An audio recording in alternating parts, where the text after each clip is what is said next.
Ya, Assalamualaikum warahmatullahi wabarakatuh. Perkenalkan, nama saya Sabrina dengan NIM akhiran 04. Di sini saya ingin mempresentasikan hasil magang saya selama ini, kurang lebih apa yang saya dapatkan ilmunya yang dari saya magang, kurang lebihnya. Untuk judulnya itu pengembangan visualisasi data interaktif dashboard berbasis web sederhana menggunakan Python untuk penyajian data dinamis. Nah, untuk dosen pembimbing magang saya itu Pak Haris Haidar SSI MSC, dan untuk dosen pendamping magang saya itu Permata Zainal AS. Oke, langsung aja. Oke, untuk presentasinya kurang lebih saya akan menyajikan latar belakang studi pustaka, tujuan dan manfaat, waktu dan lingkup kerja, metodologi, hasil dan pembahasan, kesimpulan dan saran, beserta demo secara singkat. Oke, untuk latar belakang. Nah, untuk latar belakangnya ini kurang lebih saya tertarik untuk membuka sebuah platform yang mudah diakses, yaitu bagi masyarakat yang dimana dapat berinteraksi dengan data yang dapat menyajikan informasi sebagai alat yang benar-benar bermanfaat bagi dalam kehidupan sehari-hari, yang dimana biasanya kan kalau orang untuk membaca suatu data itu agak ribet ya, biasanya pakai infografis dan juga penyajian datanya itu berbeda-beda. Kurang lebih saya tertarik untuk em, membuat secara satu data dalam sederhana dalam satu platform yang mana dapat diakses dengan mudah. Oke, selanjutnya ini adalah studi pustaka atau studi literatur. Oke, untuk studi pustakanya ini saya mengambil visualisasi data dan dashboard, yang dimana visualisasi data itu sebagaimana pengertiannya untuk representasi grafis dari informasi atau data. Sementara dashboard itu sebagai salah satu bentuk visualisasi data yang menyajikan ringkasan informasi secara visual pada suatu layar. Selanjutnya ini saya pakai Python dan library Python, di mana Python ini bahasa pemrograman yang populer di bidang data. Selain itu, saya juga selama kuliah diajarkan pakai Python, walaupun di magang masih mempelajari untuk bahasa HTML dan CSS, tapi saya tetap masih belajar. Dan untuk library Python, kurang lebihnya itu kumpulan modul yang berfungsi kelas atau data yang dapat mempermudah jalannya pemrograman, yaitu seperti Pandas, Matplotlib, Plotly, Dash, and Stream.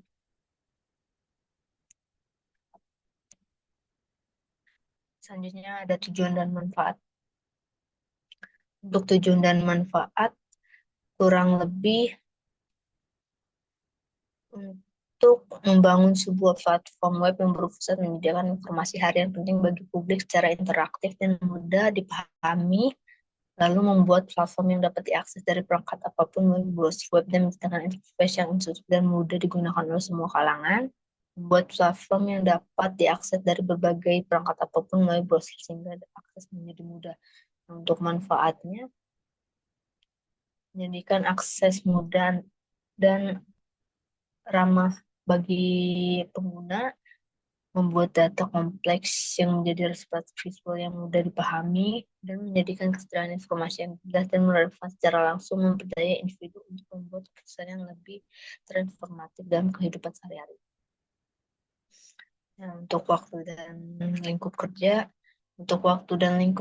ini selama magang saya melakukan secara hybrid, yang dimana 3 hari WFO dan 2 hari untuk WFA, di mana untuk WFO itu dari 8 jam dari pukul 9 sampai jam 5 sore.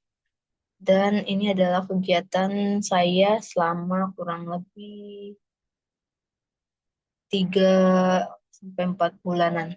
Untuk kegiatannya bisa dilihat yaitu pengenalan lingkungan instansi, pemberian mini task dari instansi, analisis kebutuhan pengguna, dan sistem desain dan prototyping, pengujian fungsional dan performa, perbaikan bug dan optimalisasi data, penyusunan dokumentasi pengguna, pelatihan pengguna, dan akhir demo dashboard. Selanjutnya adalah metodologi. Nah, di sini untuk metodenya itu kurang lebih saya menggunakan studi literatur, kemudian perancangan sistem atau desain, lalu implementasi dan pengujian, lalu maintenance. Untuk toolsnya itu saya menggunakan VS untuk softwarenya, dan untuk bahasa pemrogramannya itu menggunakan Python, dan bantuan library Pythonnya itu Plotly dan Streamlit. Oke, hasil dan pembahasan. Nah, berikut ini adalah hasil pengembangan dashboard web secara sederhana dengan Python. Walaupun ini untuk email address-nya masih pakai Streamlit, karena saya juga masih belajar kurang lebihnya. Ya, seperti ini. Nanti kalau misalnya ada waktu, nanti akan saya kembangkan seperti website-website yang ternama lainnya. Ini bisa dilihat di sini ada pengecekan udara, negara-negara dengan tingkat polusi, dan maksimum nilai dari beberapa negara beserta grafik-grafiknya. Nah, di sini adalah visualisasi data polusi udara secara global. Kalau yang tadi itu kurang lebih kualitas udaranya. Dan di sini ada opsi, dan di sini ada raw data, dan ada grafik seperti histogram, scatter plot, dan heat map. Oke, untuk pembahasan kurang lebihnya sebuah dashboard web fungsional yang dapat diakses publik dapat menampilkan data integrasi secara cukup relevan. Fitur utamanya meliputi peta interaktif kualitas udara, grafik perkiraan kualitas udara, dan ringkasan data penting lainnya dalam satu halaman. Analisis akan berfokus pada efektivitas dashboard dalam menyelesaikan masalah fragmentasi informasi. Akan dibahas bagaimana visual data membantu pengguna membuat keputusan lebih cepat dan lebih baik. Uji coba pengguna jika ada, yang mana akan digunakan untuk mengevaluasi tingkat kemudahan pengguna atau usability platform. Nah, kesimpulan dan saran. Nah, untuk kesimpulannya itu kurang lebih bisa dilihat tadi ya hasilnya, dashboard hasil webnya dapat menjadi solusi efektif untuk menyederhanakan akses informasi harian bagi publik dengan mengintegrasikan berbagai sumber data ke dalam satu platform yang visual dan intuitif. Aplikasi ini memperdaya masyarakat untuk membuat keputusan berbasis data dengan lebih cepat dan mudah. Implementasi menggunakan Python dan Playdesk menggunakan fleksibilitas teknologi modern yang menciptakan alat dan yang berdampak sosial.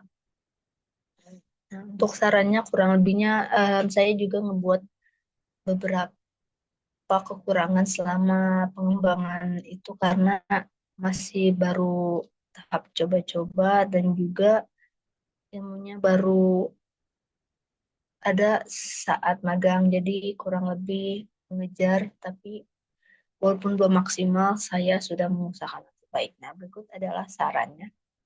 Bisa dilihat tadi, berdasarkan hasil selama proses perancangan dan pengembangan proyek dashboard informasi publik ini, perlu adanya potensi besar untuk pengembangan di masa depan. Nah, berikut adalah saran menyedotkan pengembangan selanjutnya. Yang pertama itu menambahkan sumber data real-time dari instansi seperti BMKG ataupun menggunakan API yang sederhana. Memanfaatkan teknik machine learning untuk menganalisis data historis dan memberikan wawasan prediktif. Dan mengimplementasikan fitur notifikasi post baik melalui browser maupun aplikasi mobile untuk memberikan peringatan dini kepada pengguna. Oke, sekian dari presentasi saya, kurang lebihnya mohon maaf. Selanjutnya saya akan mempresentasikan kurang lebih demo hasil webnya yang saya coba.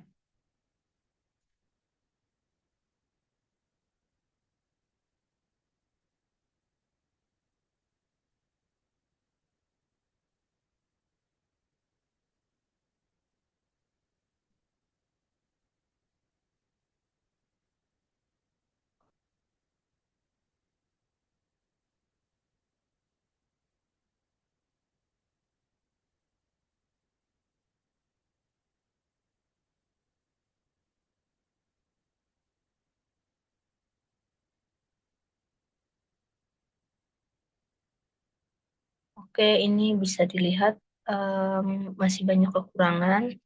Mohon maaf, kurang lebih ini hasil dari pengembangannya. Bisa dilihat ini untuk domainnya ini masih hanya sekedar ini saja karena saya ingin mencoba pengembangannya saja. Terus dan berikut adalah hasilnya. Di sini adalah judulnya dan ini ada tentangnya. Dan di sini adalah untuk yang bagian polusi udara dan di sini adalah link dari hasil data yang saya pakai. Dan ini hasilnya. Di sini bisa ada version untuk pengertiannya. Dan ini adalah peta yang bisa di mana lihat kualitas udara indeksnya yang mana seberapa tercemarnya udara saat ini juga bisa di zoom. Oke. Terus di sini ada negara-negara dengan tingkat polutan udara. Di sini ada CO, O3, NO2, PM2,5. Nah, di sini juga ada penjelasannya dan di sini ada tipe-tipe yang bisa kita tahu ini. Ada 3, good, moderate, dan unhealth for sensitive group. Nah, misalnya kita pencet, nah di sini adalah CO global. Itu kurang lebih sensitivity-nya berapa persen dan sini adalah hasil observasinya. Ini kurang lebih sudah ringkasan secara menyeluruh dan ini adalah nilai maksimum dari beberapa negara dan ini enggak semua negara, cuma beberapa negara saja karena untuk datanya juga masih terbatas. Ini menyesuaikan datanya, misalnya kita pilih Indonesia dan ini bisa dilihat berubah ya kan. Ini adalah bisa dilihat ini yang pertama untuk nilai maksimum value untuk CO-nya, untuk O2-nya, NO2-nya, dan untuk PM3-nya. Dan kalau misalnya kita mau lihat, nah ini bisa di zoom. Nah, ini negara mana aja sini ada Curug, Lumina, Spor, dan Banteng. Kurang lebihnya seperti itu. Untuk dashboard sederhana dari data yang ada. Nah, selanjutnya ini untuk polusi udara.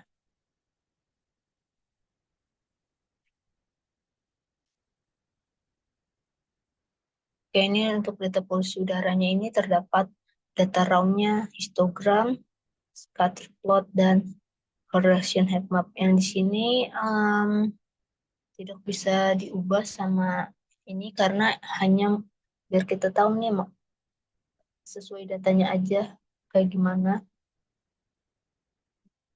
Nah, kurang lebih kan ini gampang dilihat ya, ini nilai-nilainya itu seperti apa sih untuk correlation heat map. Nah, di sini nih histogram country-nya itu bisa dari option. Nah, ini kan kita bisa mempermudah baca datanya dari sini, terus menjadi sini. Nah, misalnya kalau kita mau cek aki kategori, itu bisa berubah. Nah, ya. Untuk akinya kurang lebih mana sih yang paling tinggi, moderate, good, atau unhealth dari semua negara secara global.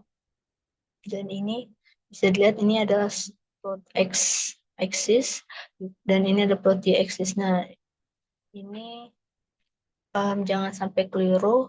Ini untuk cluster plot country dan country name. Ini karena belum diubah kurang lebih ini datanya sama kan ya nilai satu grafiknya. Nah, untuk X-nya misalnya saya mau tetap country tapi nilainya itu CO2. Nah, ini bisa dilihat.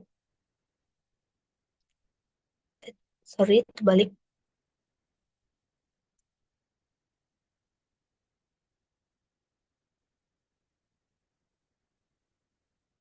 Nah, ini untuk secara sederhananya, untuk di Y-nya itu negara dan di X-nya itu nilai CO2-nya bisa dilihat mana.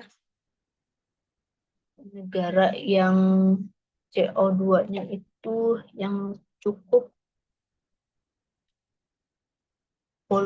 berpolusi banyak.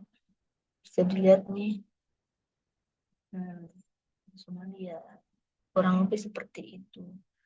Oke, mungkin itu sekian dari presentasi saya. Kurang lebihnya mohon maaf dan banyak kekurangannya. Wassalamualaikum warahmatullahi wabarakatuh.